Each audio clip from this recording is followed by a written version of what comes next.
The boxing world is abuzz with anticipation for the confirmed rematch between Gervonta "Tank" Davis and Lamont Roach, a fight that promises to be a defining moment for both fighters. Scheduled for sometime this summer, with August as the most likely target, the rematch follows a highly controversial first encounter that ended in a draw, an outcome that shocked fans and thrust Roach into the spotlight. Unlike their initial bout, this rematch is expected to unfold in an entirely different manner, with both fighters making significant adjustments to their strategies. The tension between Davis and Roach was palpable during a recent heated interview, where emotions ran high and strong words were exchanged, setting the stage for an explosive showdown. Fans are eagerly awaiting an official announcement to confirm the date, as speculation continues about whether the fight might be pushed back to October, a delay that many consider undesirable. In their first fight, Lamont Roach exposed a critical flaw in Tank Davis's approach to his career. For years, Davis had been criticized for hand-picking opponents who played to his strengths, allowing him to maintain an undefeated record while avoiding more challenging fighters. Roach, however, disrupted this pattern. He entered the ring as a disciplined and well-prepared competitor, refusing to be intimidated by Davis's reputation or tactics. Roach's calculated and strategic approach forced Davis to step outside his comfort zone, revealing vulnerabilities that few had seen before. The draw was a testament to Roach's ability to compete at the highest level, proving that Davis's usual strategy of overpowering opponents might not suffice against a skilled and determined fighter. This fight marked a turning point, showing that Davis could be pushed to his limits when facing a tough, well-rounded adversary. Lamont Roach's performance in the first fight significantly elevated his status in the boxing world. Prior to the bout, Roach was not a household name, but the draw against one of the sport's pound-for-pound stars changed that. Fans and analysts alike began to recognize his skill and resilience, acknowledging his ability to hang with top-tier fighters. For Davis, the stakes in the rematch are higher than ever. He knows Roach is a legitimate threat and cannot afford to underestimate him again. The draw demonstrated that Roach has the tools to challenge Davis, and this time, Davis will come prepared to reclaim his dominance. Roach, on the other hand, is more determined than ever. Reflecting on their first encounter, he believes he was robbed of a fair decision and is eager to prove himself in the rematch. His training camp is intensely focused on correcting past mistakes, refining his technique, and developing a strategy to exploit Davis's weaknesses. The rematch is expected to be a showcase of adaptability and skill from both fighters. Davis, known for his knockout power and ring intelligence, is likely to come with new strategies to counter Roach's approach. Critics who claim that Davis can't make adjustments or that Roach simply has his number are mistaken, as history shows that elite fighters often evolve between bouts. Recent examples, such as the rematch between Anthony Yarde and Lyndon Arthur, illustrate how rematches can differ drastically from first encounters. Davis, a talented pound-for-pound fighter, has the tools to adapt, and his preparation will likely focus on neutralizing Roach's strengths.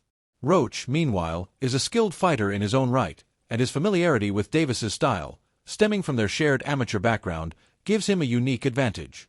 The fight game is dynamic, and with two high-level competitors like Davis and Roach, the rematch is poised to be an exciting and unpredictable battle. Shakur Stevenson, another prominent figure in boxing, recently weighed in on the matchup, offering insights based on his own experience sparring with Roach. Stevenson, who picked Roach to perform well in the first fight, believes the rematch will be a close and competitive affair. He cited his sparring sessions with Roach, which helped him prepare for his fight against Oscar Valdez, as evidence of Roach's skill and ability to handle top-tier opponents. Stevenson is confident that Roach's style matches up well against Davis, but he refrained from revealing specific game plans, noting that he might face either fighter in the future. His remarks underscore the respect Roach has earned in the boxing community and highlight the challenge Davis faces in the rematch. Stevenson also dismissed claims that Davis was mentally or physically off during the first fight, asserting that Davis was the same fighter he's always been. This perspective challenges the narrative that Davis's performance was an anomaly, suggesting that Roach's success was due to his own skill rather than any shortcomings on Davis's part.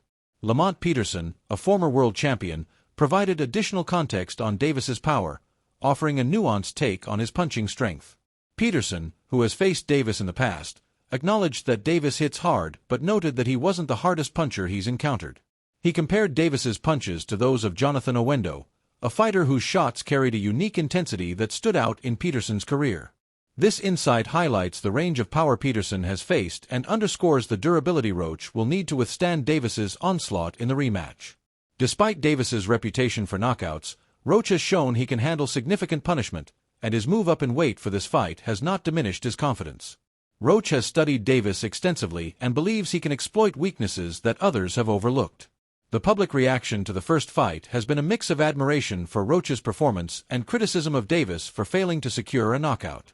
Jiren Ennis, a boxing commentator, noted that fans often overlook Davis's strong performance in the early rounds, where he frustrated Roach with his movement and boxing skills. As the fight progressed, however, Roach's resilience and strategy shifted the momentum, leading to a closer contest than many expected. Ennis suggested that some of the criticism directed at Davis stems from personal bias rather than an objective assessment of the fight.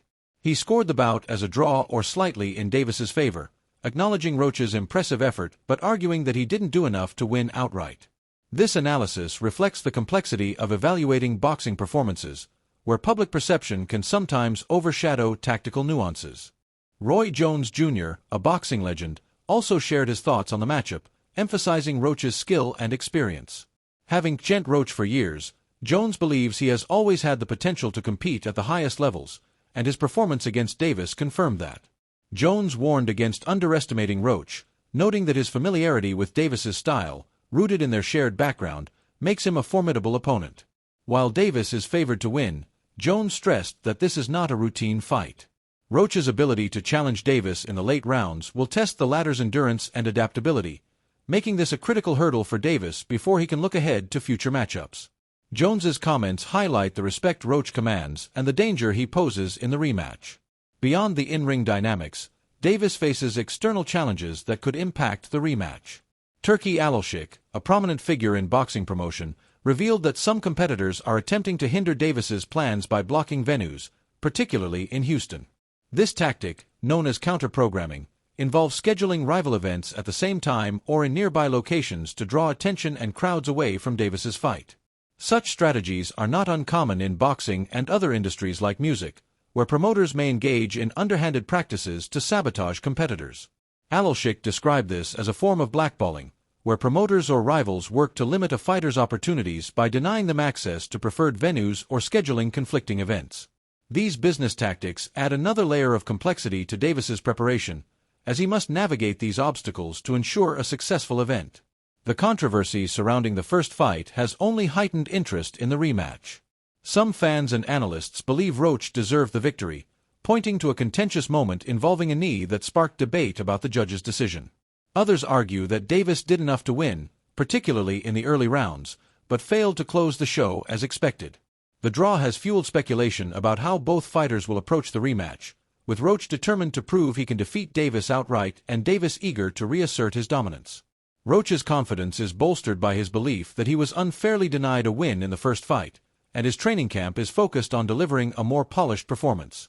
Davis, meanwhile, is under pressure to show that he can adapt and overcome a fighter who has already proven he can go toe-to-toe with him.